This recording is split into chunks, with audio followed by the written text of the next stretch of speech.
Sometimes the day ends as the sun goes down, and sometimes it's just the start of a new day. It's 10:30 and the sun's gone. The sky's red, which normally signifies a nice day the next day. Hopefully anyway, but it's not gone dark. It's not gone dark because the moon's up. The moon is so bright tonight. I suppose it helps that the sky's clear and that it's Midsummer's Day next day, so we're very close to it. But the shine on the water's all moon, and when you go up to it in the sky, it's brilliant and bright, shining like the brightest star you could imagine. Well, I suppose it is some kind of star. But it's really got the place lit up tonight, so it won't be a dark night at all. The next morning, of course, the sun gets up, and he's really bright too, and he has the day lit up quite quickly. And you can see there's a definite difference between day and night, but you could have sailed last night quite easily with good vision.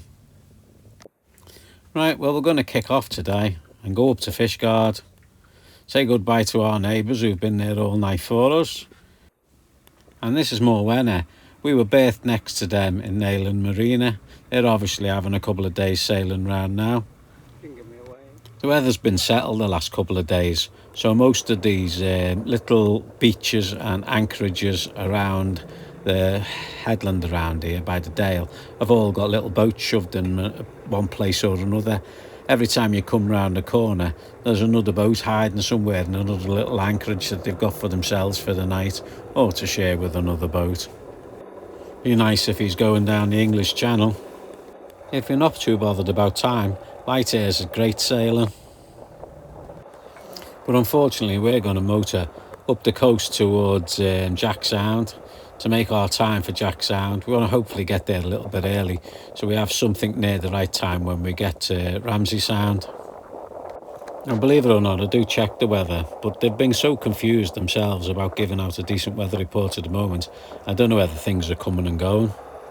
Most of the other sailors I've spoken to around and about in the last couple of weeks have had the same sort of feelings.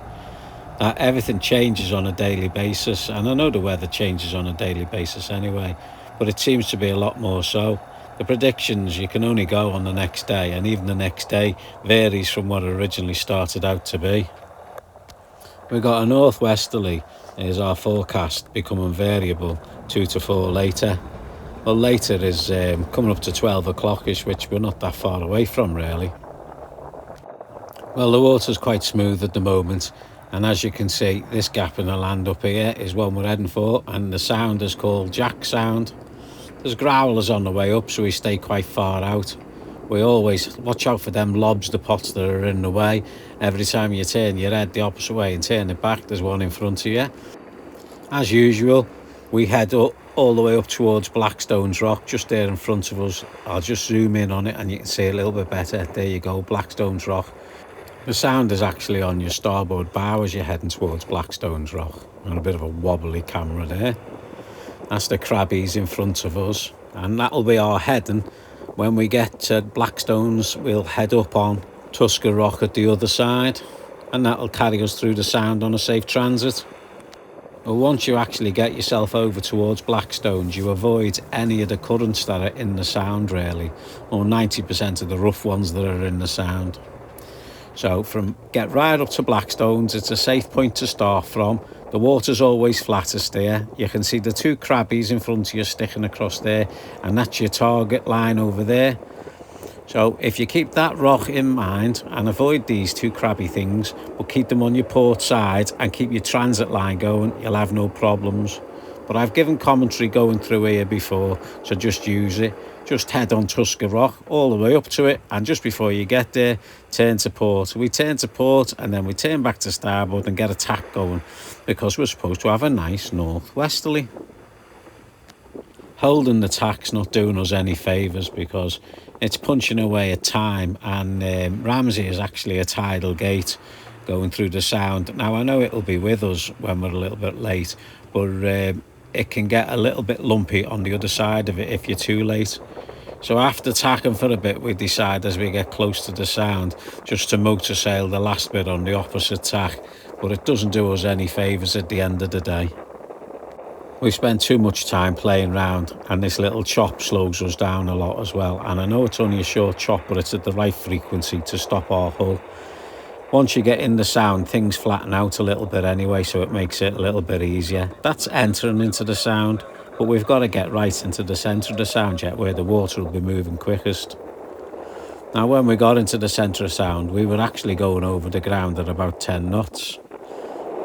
We passed the bitches on our port side, and it's kicked up a little bit of a fuss in the middle, but that's because we've now got 25 knots of wind being funneled into us, and we've got 10 knots of tide going out, and it's making a little stomp, and it's getting worse as we go, and the wave set's getting bigger, and we can see on the horizon that it's extremely white out there. So we start making some other decisions at the moment and say, well, we're not going to contend with motoring with this for the next hour or so. So we'll pull up and we'll drop our hook somewhere where we feel a bit like we can enjoy a bit of time and let some of this bumpy stuff dissipate. The fetch opens up a little bit as we start exiting the sound, which takes a bit of the lump out of the boat. But I think we've made our decision anyway. We want to go over to Whitesands Bay, stop there and have our lunch, I suppose, or our dinner, and let the lump disappear. So over in Whitesands Bay, we drop our hook. Obviously, the water's a hell of a lot flat around here, and there ain't no waves. There's still a bit of a gusty wind blowing off the tops of the hills and coming down and hitting us, so the boat skewers round on her anchor a little bit, but she is extremely comfortable. Comfortable enough for us to have a decent meal and have a nice relax for a couple of hours, while the landlubbers look at us bobbing round in a little bit of the beach that we picked just for ourselves with the big cliffs all around it. Picking the bit where the cliffs are is for hopefully to take away some of the wind, but it worked to a percentage, I suppose, because the water's flattish here, although the swell still gets in and gives you a little steady rock. Well, as evening started to come after 6:30, we slipped out and the water was an entirely different water, but we were motoring now, and we were motoring into, I'd have said, a light northeasterly, about 5 to 10 knots, and we had the tide with us for the next couple of hours, and I thought, well, that should be enough to take us all the way up to Strumble Head. Well, it was a straightforward motor going up towards Strumble Head, and there isn't a great amount of lobster pots along this run here, so it's quite clear as well, and the ones that we did see were quite big and pink, so easily spottable. But as the sun starts falling down and the sea starts darkening up, it gets harder to see things like pots and stuff, so you become more wary of them, keeping a good eye. And the sun is going down. It's getting later and later, and we're watching the sun's going down, and it's doing a lovely thing with the sky, making it turn look like there's going to be a good day tomorrow sky. And that is the very last of the sunshine for today, I should imagine. When we get to Fishguard harbour, as we go in the dark, panicked about the lobster pots, and it is dark. I know the camera picks up a lot more light, but we soon get in and drop our hook, and the next day was a lovely morning to wake up to.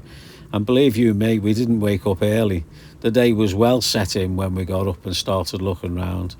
Well, we pumped the dinghy up and we rowed ashore, and we got to Fishguard, and it was absolutely idyllic there. Well, we had a little look round the harbour and enjoyed the heat that we could feel and the stillness that we could feel, and then we decided to take a little walk up to the top of town. We went up to the top of town and we found a cafe called Jane's Coffee. It says coffee on the wall outside and a little sign saying Jane's over the top, and it's got craft stuff in there as well. Well, it was a beautiful place to sit out in their garden and have one of their beautiful breakfasts that's beautifully cooked with homemade breads and homemade sausages, and really worth the trip, honestly. And if you like nice walks, well, the place is full of them and you can really enjoy it. Lower Fishguard and Upper Fishguard are absolutely beautiful. This is a nice oldie worldy pub in Lower Fishguard, and also on the front you've actually got the sailing club, which is now turned into a cafe. and restaurant, and we did eat there one evening, and the beer was absolutely beautiful, as was the view. The next morning we went in for a shower. The showers were cold, and unfortunately for Lisa, her drain was blocked and it started flooding. So she finished the shower and got out as quick as she could and went and told the management the drain was blocking. The manager then tore a strip off her. He was actually quite nasty with her for not unblocking the shower while she was using it. I can honestly say we'll never return there. But don't let one idiot stop you from visiting Fishguard. Fishguard is beautiful with beautiful people on the whole, and you will enjoy it. Bon voyage!